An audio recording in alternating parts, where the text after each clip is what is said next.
Headlines Urdu को पेश कर रहे हैं पेट सफा आयुर्वेदिक चूर्ण। पेट सफा, हर रोग दफा, एक ही जगह।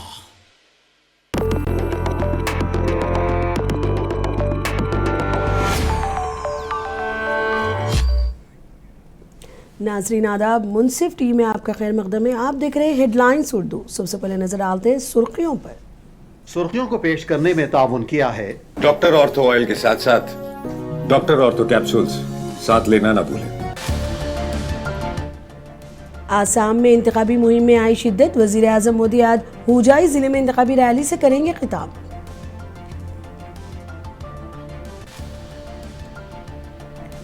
वजीर आला योगी आदित्यनाथ ने गोरखपुर में मुनक़िद किया जनता दर्शन, अवामी मसाइल की समाअत की।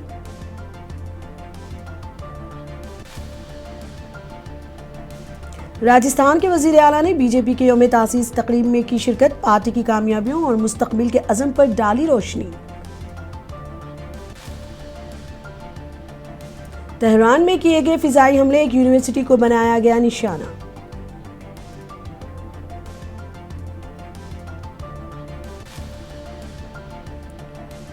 जुनूबी मगरबी तेहरान में इमारत पर फिजाई हमले, 13 अफराद हलाक।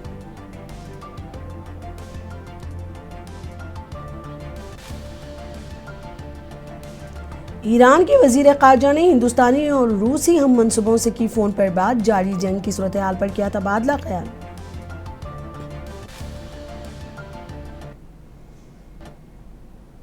अब खबरें तफसील से। वजीर आजम नरेंद्र मोदी असेंबली इंतखाबात के लिए पार्टी की मुहिम के एक हिस्से के तौर पर आज आसाम में 3 इंतखाबी रैलियों से खिताब करेंगे।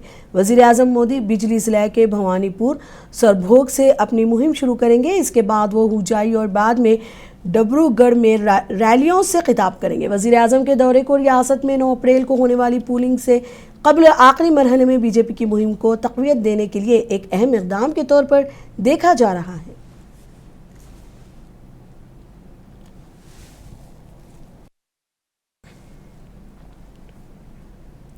उत्तर प्रदेश के वजीर आला योगी आदित्यनाथ ने गोरखपुर में जनता दर्शन मुनक़िद किया। इस मौके पर अवाम ने उनको दरपेश मसाइल को पेश किया। वजीर आला ने अवामी मसाइल की समाअत की और अवामी मसाइल को हल करने मुताल्लिक़ अहदेदारों को हिदायत दी।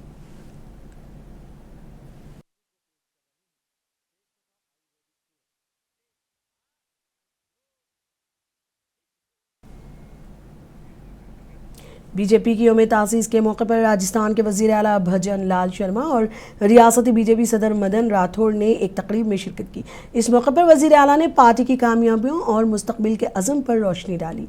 उन्होंने कहा कि बीजेपी अवाम की खिदमत और मुल्क की तरक्की के लिए काम कर रही है।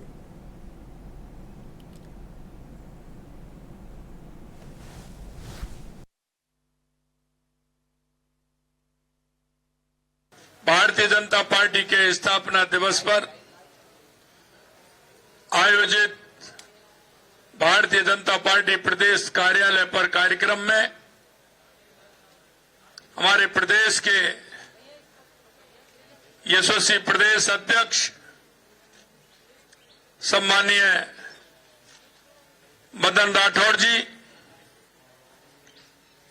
मंत्रिमंडल के मेरे साथी भाई गौतम दत्त जी, जवाहर सिंह जी बेड़म साहब और हमारे पार्टी के सभी पदाधिकारी, हमारे विधायक और इस कार्यक्रम में आए सभी मेरे ऊर्जावान कार्यकर्ता भाई और बहनों, आज हम स्थापना दिवस मना रहे हैं और उस स्थापना दिवस के अवसर पर मैं आपसे यही कहना चाहता हूं कि हमारी पार्टी की रीति नीति सिद्धांत राष्ट्र को लेकर के हैं। हम सबसे पहले राष्ट्र को मानते हैं, उसके बाद हम पार्टी को मानते हैं और उसके बाद हम व्यक्ति को मानते हैं। मैं आपसे कहना चाहता हूं, आज आप देख रहे हैं आजादी के बाद 21 अक्टूबर 1951 को और राष्ट्रवादी लोगों ने जनसंघ के नाम से एक राष्ट्रीय दल बनाया और धीरे धीरे जनसंघ ने पूरे देश के अंदर जिस तरह से हमारे मनीषियों ने हमारे उन सभी राष्ट्रवादी हमारे मनीषियों ने जो कार्य किया, सहने सहने वो बढ़ता। जेजेपी के कौमी सदर अजय सिंह चौटाला ने राजघाट के संघर्ष स्थल पर साबिक नायब वजीर आजम चौधरी देवीलाल को उनकी बरसी पर खिराज अक़ीदत पेश किया। इस मौके पर अजय सिंह चौटाला ने चौधरी देवीलाल की खिदमत को याद किया।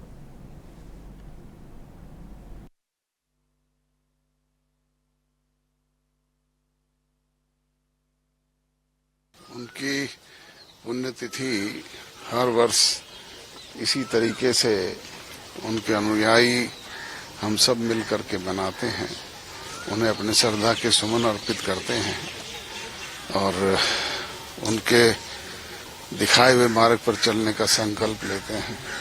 मैं तो यही कहूंगा कि जो रास्ता चौधरी देवीलाल जी ने दिखाया, वो नई पीढ़ी के लोगों को उस रास्ते पर चलना चाहिए और आगे बढ़ना चाहिए।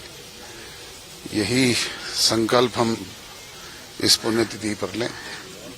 चौधरी देवीलाल जी की पुण्यतिथि पर मैं तो सभी देशवासियों से एक ही आग्रह करूंगा कि जो सरलता का जीवन और जिस सोच के साथ इस देश को प्रगति के पथ पर चौधरी देवीलाल जी ने चलाया, हम सबको अपने जीवन में एक प्रेरणा के तौर पर उसको रखना चाहिए और एक ही उद्देश्य कि कमेरा कैसे बढ़े, कैसे इस देश के हर आदमी को अधिकार मिले।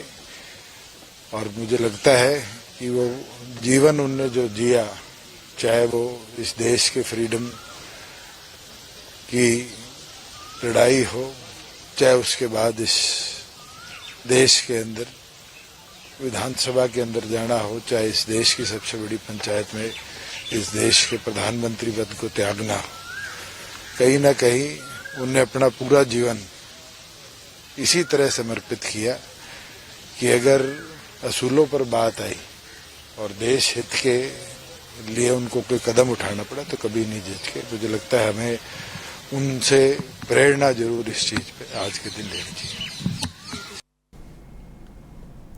मगरबी बंगाल कांग्रेस लीडर अधीर रंजन चौधरी ने वज़ीर आला ममता बनर्जी को तनकीद का निशाना बनाया। उन्होंने कहा कि ममता बनर्जी ही थी जिन्होंने बीजेपी को बंगाल में लाया। इतना ही नहीं, वो एक वक्त बीजेपी की क़यादत वाली हुकूमत में वजीर भी थी। ममता बनर्जी रहते हुए मैं बीजेपी के करीब नहीं जा सकता, क्योंकि ये बंगाल में ममता बनर्जी खुद बीजेपी को हाथ पकड़ के ले आई थी। सिर्फ यही नहीं, बीजेपी की सरकार में वो मंत्री भी रहा करती थी। तो ममता बनर्जी जब तक है तब तक बंगाल में बीजेपी पार्टी की अधीर रंजन चौधरी की जरूरत नहीं हो सकती नियम के मुताबिक, क्योंकि सबसे बड़ा ममता बनर्जी उनकी साथी है और दोनों मिलकर चुनाव करते हैं, कभी प्रो एनआरसी नो एनआरसी, कभी ओ एसआईआर नो एसआईआर। बता दिया ना, कल सारे वीडियो में देख लो आप क्या हुआ था। बस कुछ तृणमूल पार्टी के कुछ दरिंदों ने मुझे रोकने की कोशिश की प्रचार प्रसार के समय, और यहाँ पुलिस बल जो थे लोकल, उनकी तरफ से कोई सतर्कता बरतने की कोई कोशिश नहीं की गई, सावधानी बरतने की कोई कोशिश नहीं की गई, जबकि उनको पहले ही ये सूचित किया गया था कि इस तरह घटना घटने की संभावना है। फिर हम लोग खुद मुकाबला करें। मगरबी बंगाल बीजेपी के लीडर दिलीप घोष ने तृणमूल कांग्रेस को तनकीद का निशाना बनाया। उन्होंने कहा कि टीएमसी के पास सिर्फ पैसा ही एक ताकत है, उनके पास ना ही कारकुन है और ना ही कोई मौसर निज़ाम। दिलीप घोष ने कहा कि असेंबली इंतखाबात में पैसा भी टीएमसी के लिए काम नहीं आएगा। टीएमसी का पास पैसा ही है और कुछ नहीं, ना कार्यकर्ता है, ना संगठन है, कोई एजेंसी भी है।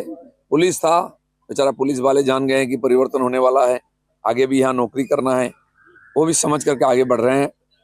चुनाव कमीशन का निगरानी में सब हो रही है, इसलिए पैसा ही एकमात्र उनका ताकत है। जो पैसा बाहर आएगा वो पकड़ा जाएगा, पैसा भी काम नहीं आएगा इस बार। टीएमसी का पास पैसा ही है और कुछ नहीं, ना कार्यकर्ता है, ना संगठन है। सीपीआई पोलिट ब्यूरो की रुकने वीरेंद्र कारट ने आसाम की हुकूमत को तनकीद का निशाना बनाया। उन्होंने हिमंता बिस्वा शर्मा जिस तरह आयन के खिलाफ बिल्डोजर चला रहे हैं, ये न सिर्फ मुसलमानों के खिलाफ है बल्कि आदिवासियों दलितों के खिलाफ भी है। असम का तो निश्चित रूप पर इस सीट पे हमारी बहुत बढ़त होगी और कॉमरेड मनोरंजन तालुकदार जीतेंगे यहाँ। और पूरे असम के अंदर अब एक हवा चल रही है, क्योंकि हिमंता बिस्वा शर्मा जिस तरह संविधान के खिलाफ बुलडोजर चला रहे हैं, ये केवल मुसलमानों के खिलाफ नहीं, आदिवासी हो, दलित हो, एक कॉमन असम के नागरिक हो, उन सब के अधिकारों को वो लूट रहे हैं। और अभी जो खबर आई है कि हिमंता बिस्वा शर्मा ने हमारे देश को लूट कर, उनकी वाइफ के 3 पासपोर्ट हैं, उनकी 2 प्रॉपर्टीज दुबई में है, एक प्रॉपर्टी अमेरिका में है, और हमारे देश के कानून के मुताबिक प्रॉपर्टीज का मेंशन होना चाहिए कैंडिडेट के फॉर्म में। लेकिन हिमंता बिस्वा शर्मा ने ये धोखा दिया असम की जनता को, ये धोखा दिया देश के कानून को, और ये धोखा दिया विशेषकर गरीबों को, क्योंकि लूट करके उस लूट को छिपाने का काम किया। इसलिए हम लोग ये डिमांड करते हैं, इलेक्शन कमीशन को तुरंत उसको डिस्क्वालीफाई करना चाहिए और हिमंता बिस्वा शर्मा को इस्तीफा देना चाहिए। और मैं ये भी कहना चाहूंगी, वैसे भी 9 अप्रैल को असम की जनता डिस्क्वालीफाई करेगी। हिमंता शर्मा तो बोलेगा, जो अक्यूज है वो कभी मानेगा कि मैंने इतना बड़ा अपराध किया? कोई बोलेगा क्या? और वो जो प्रॉपर्टीज है वो क्या है? वो जो दुबई में प्रॉपर्टीज है वो क्या है? वो जो 3,500 करोड़ रुपया का प्रॉपर्टी और कंपनी है वो क्या है? इसलिए ये बहुत ही सीरियस चार्जेस है। हरिद्वार में एक अफसोसनाक वाकया पेश आया। गंगा दरिया में 2 नौजवान डूब गए। पुलिस के मुताबिक गाजियाबाद का एक नौजवान गंगा दरिया में फिसल कर गिर गया। इसको बचाने के लिए उसका दोस्त दरिया में कूद गया, लेकिन 2 नौजवान डूब गए। पुलिस ने इस मामले में केस दर्ज कर लिया और तहकीकात जारी है।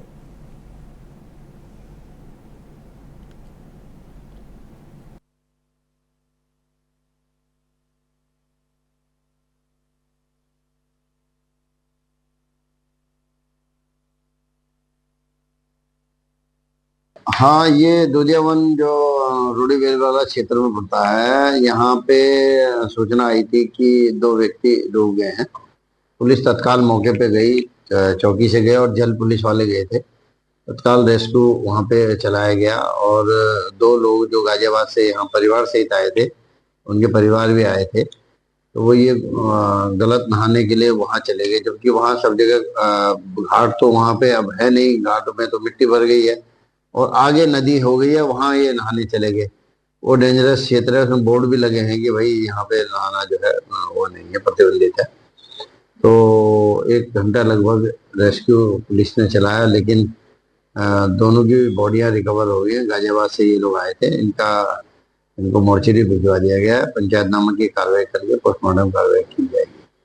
सर, इस तरह की वहाँ पे प्रतिबंध है, लेकिन उसके बावजूद बड़ी संख्या में लोग वहाँ स्नान कर रहे हैं, इसको रोकने के लिए तैयारी कर रहे हैं। हाँ, इसमें पुलिस को हम कोशिश करेंगे कि वहाँ पुलिस हमारी गश्त में रहे और जो लोग वहाँ पे आए हैं, बोर्ड भी लगे हैं, लेकिन लोग मानते नहीं है, ना बोर्ड पर ध्यान देते हैं। साइन बोर्ड भी लगे हैं कि यहाँ क्षेत्र जो है दुर्घटनाग्रस्त क्षेत्र है, यहाँ कृपया स्नान न करें। कार्रवाई की जाएगी और चौकी में दोबारा इनको फिर अलर्ट कर दिया जाएगा कि खास तौर से वीकेंड पे वहाँ पुलिस गश्त पे रहे और लोगों को सचेत करते रहे। हिंदुस्तानी महकमा मौसमियात ने आज अरुणाचल प्रदेश, साहिली आंध्र प्रदेश, केरला, तमिलनाडु, पुडुचेरी में मुख्तलिफ मुकामात पर भारी बारिश की पेशकयासी की है। IMD के मुताबिक बिहार, झारखंड और मगरबी राजस्थान में मुख्तलिफ मुकामात पर गरज चमक के साथ ज़ालाबारी का इम्कान है। आसाम, मेघालय, छत्तीसगढ़, मशरक़ी राजस्थान, उड़ीसा में भी इसी तरह के हालात होने का इम्कान है।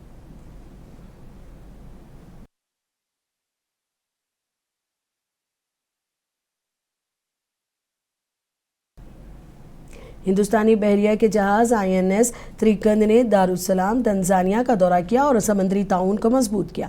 यह दौरा हिंदुस्तान और तंजानिया के दरमियान समंदरी ताउन को मजीद मजबूत बनाने की एक अहम कोशिश करार दिया जा रहा है। ज़राए के मुताबिक इस दौरे का मकसद न सिर्फ दिफाई ताल्लुकात को फ़रोग़ देना है बल्कि बहरी हिंद के ख़ित्ते में अमन इस्तेहकाम को यकीनी बनाना भी है। एक बयान में वज़ारत दिफ़ा ने कहा कि प्रोटोकॉल के दौरान मसरूफ़ियात में पेशा वाराना तामुलात शामिल हैं।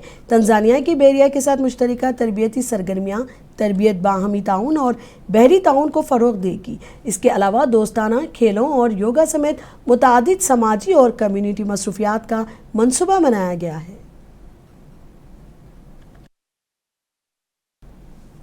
मशरिक़ वस्ता में कशीदगी में इजाफा देखने में आ रहा है। ईरान के दारुल हुकूमत तेहरान में वाक़ एक अहम यूनिवर्सिटी पर फ़िज़ाई हमले किया गया है, जिसके बारे में दावा किया जा रहा है कि यह इदारा खुफिया तौर पर असलाहबाजी और जदीद हथियारों की तहक़ीक़ में मुलविस था। इत्तलात के मुताबिक ये हमला एक ऐसी यूनिवर्सिटी को निशाना बनाकर किया गया जो ईरानी पासदाराने इनकलाब से मुंसलिक बताई जाती है। हमले में मुबैना तौर पर बैलिस्टिक मिसाइल्स, कीमियाई हथियारों और दीगर फौजी टेक्नोलॉजी से मुतालिक तहक़ीक़ी मराकिज़ को नुकसान पहुँचा है।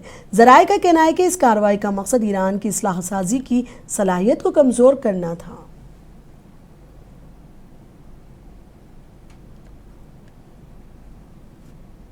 ईरान के दारुल हुकूमत तेहरान के जुनूबी मगरबी इलाके में फ़िज़ाई हमले किए गए। इन हमलों में कम अज़ कम 13 अफराद हलाक हुए। रिपोर्ट्स के मुताबिक हमला तेहरान के करीब वाक़ एक शहर में एक रिहायशी इमारत पर किया गया। इत्तलात के मुताबिक हलाक होने वालों में आम शहरी शामिल हैं, जबकि कई अफराद ज़ख्मी भी हुए हैं।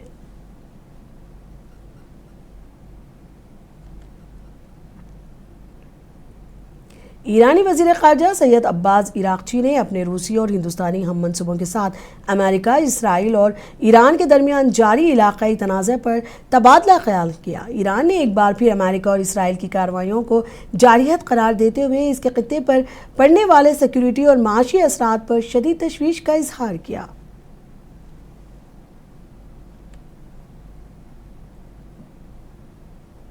इसराइल के फ़ौजी सरबराह लेफ्टिनेंट जनरल ने जनूबी लिबनान में फ़ौजियों का दौरा किया और हज़बुल्लाह के ख़िलाफ़ हमलों को तेज़ करने का अहद किया। फ़ौज की जानिब से जारी करदा एक बयान के मुताबिक फ़ौजी सरबराह लेफ्टिनेंट जनरल ने जनूबी लिबनान में रौसल बेदा इलाके के दौरे के दौरान कहा कि IDF एक दहशतगर्द तंजीम हज़बुल्लाह पर बड़े अज़म के साथ वसी पैमाने पर और मुतादिद महज़ों पर हमला कर रहा है। उन्होंने कहा कि फ़ौज हज़बुल्लाह की तरफ से आने वाली तेज़ रफ्तार आग को दबाने और कम करने के लिए काम कर रही है। उन्होंने कहा कि इसमें वक्त लगेगा, लेकिन हम उनके सलाहियतों को नुमाया तौर पर कम करते रहेंगे। उन्होंने मज़ीद कहा कि हज़बुल्लाह को गैर मुसल्लह करना और इसराइल का आला दर्जे का हदफ है।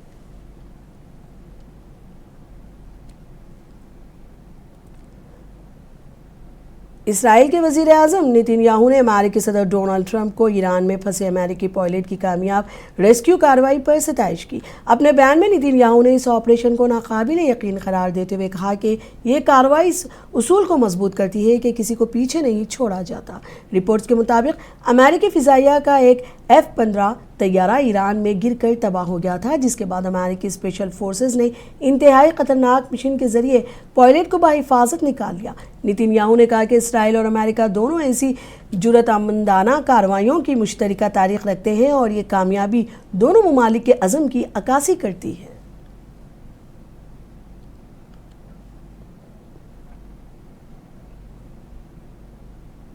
अमेरिकी सदर डोनाल्ड ट्रंप ने ईरान के पावर प्लांट्स और पुलों पर हमलों की धमकी दी है।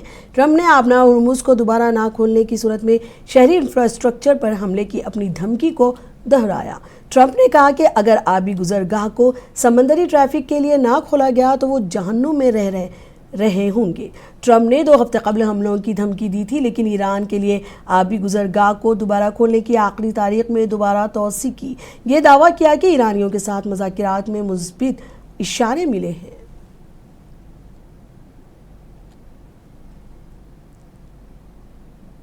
यूक्रेन के सदर व्लादिमीर ज़ेलेंस्की ने शाम के रहनुमा अहमद उशारा से तुर्की के वज़ीर ख़ारजा बहकान फ़िदान के हमरा मश्क में मुलाकात की। ये दौरा ज़ेलेंस्की के तुर्की के दौरे और मशरिक़ वस्ता में जंग के पस मंज़र में गुज़िश्ता हफ्ते खलीजी दौरे के बाद है, जहाँ उन्होंने सिक्योरिटी मुआहदे करने और फ़िज़ाई दिफाई मिसाइलों के लिए यूक्राइनी ड्रोन की महारत का तबादला करने की कोशिश की।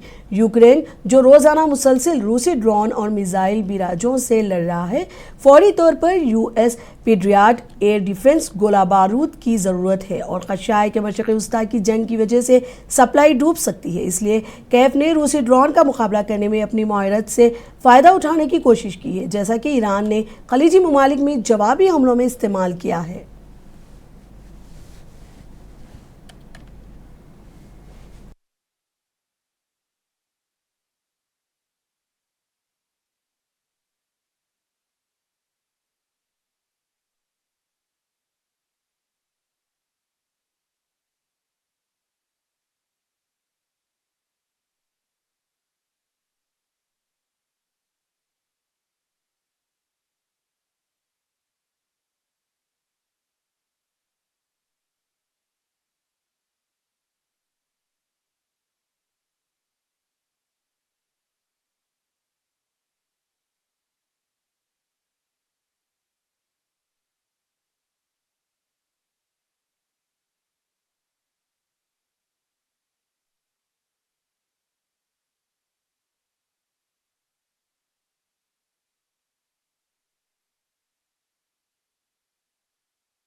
आखिर में एक बार हेडलाइंस।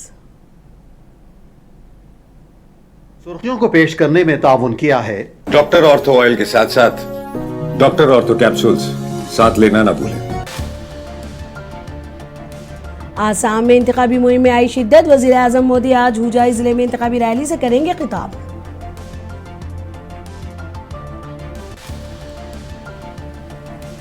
वजीर आला योगी आदित्यनाथ ने गोरखपुर में मुनक़िद किया जनता दर्शन, अवामी मसाइल की समाअत की।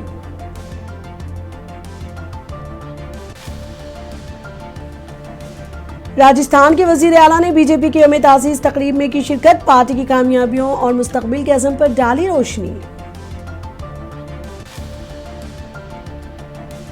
तेहरान में किए गए फिजाई हमले, एक यूनिवर्सिटी को बनाया गया निशाना।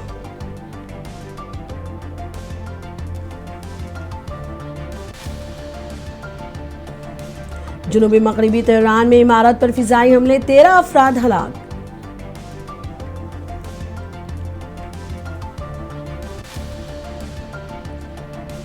ईरान के वजीर खारजा ने हिंदुस्तानी और रूसी हम मंसूबों से की फोन पर बात, जारी जंग की सूरत हाल पर किया गया तबादला ख्याल। हेडलाइंस उर्दू में अब तक के लिए इतना ही। मुझे दीजिए इजाजत। आदाब।